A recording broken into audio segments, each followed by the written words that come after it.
This is the Berowra Valley National Park, a massive natural park that exists just mere kilometers northwest of the business district of Sydney. It is approximately 3,884 hectares of natural land, which was properly gazetted and established as a natural park in September of 2012. The most interesting piece of its history involved a man who turned up to the natural park alive after spending 9 weeks lost in the wilderness in January of 2013. He survived with the basic water and food supply that he had brought with him, but the danger was compounded by the fact that this occurred during one of the worst heat waves in recorded Australian history, with temperatures up to 45 degrees Celsius. Over here is a section of the Great North Walk, a 250-kilometre long walking track that stretches from Lake Macquarie in Sydney to Queen's Wharf in Newcastle. About a tenth of the track, that being 25 kilometres, stretches right through the Berowra Valley National Park, cutting through the suburbs of Thornley and Pant Hills in the process.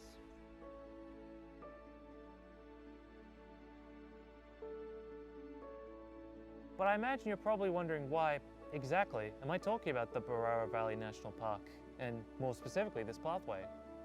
Well, it was a place where I would make my daily commute to and from high school throughout most of my life in secondary education.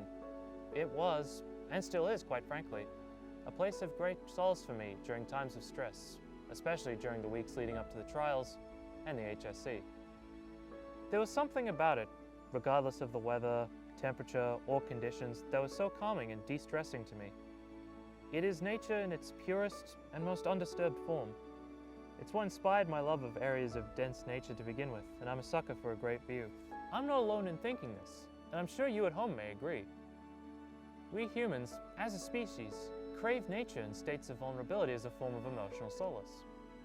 There is something so inherently calming about the very appearance and sound of nature that calms our brain down, an aspect our ancient ancestors must have had as well. It's a part of our lives that soothes us, mentally, even if we don't entirely perceive it. This idea has been proven as well, scientifically at least. Back in 2013, a team of Japanese scientists decided to monitor the health and mood of 48 young men before and after walking through an urban and natural environment. They primarily monitored this mood through the use of a questionnaire, which they had asked the men to fill in before and after walking through the various paths in order to compare. After answering the questionnaire, from a psychological perspective, the scientists had deduced that the men tended to be less tense, less fatigued, and more vigored after walking through a natural environment in comparison to an urban environment. So, that's the solution. We just need to find an area of lush and dense nature and surround ourselves in it and we'll be fine. Simple, right? Wrong. Due to current global circumstances, that's not entirely possible. Arguably, in these current times of self-isolation and quarantining, we desperately need an outing that'll help us find emotional solace. And even before now, not everyone lived near nature, so it can't possibly help us in this situation, right? Wrong again.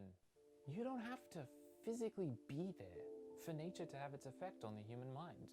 According to a study by Dr. Roger Ulrich, people who do not have regular access to the outside world, primarily hospital patients and prisoners, can still feel the calming benefits of nature even from just a view from a window. Dr. Ulrich also noted that cardiovascular patients tended to recover faster if they had a view from nature from their room. So what does all this mean, really? Well, it means that even if we have to hole ourselves up in our houses for days on end, we don't have to give up nature so easily. The thing that we as a species often take for granted. Through images, videos, music, sound, or even virtual reality, we can still feel the calming and soothing benefits of nature from the comfort of our own home. And sometimes, as a species, in these stressful times, comfort is what we truly need. My name is Kneipp. Thank you for watching.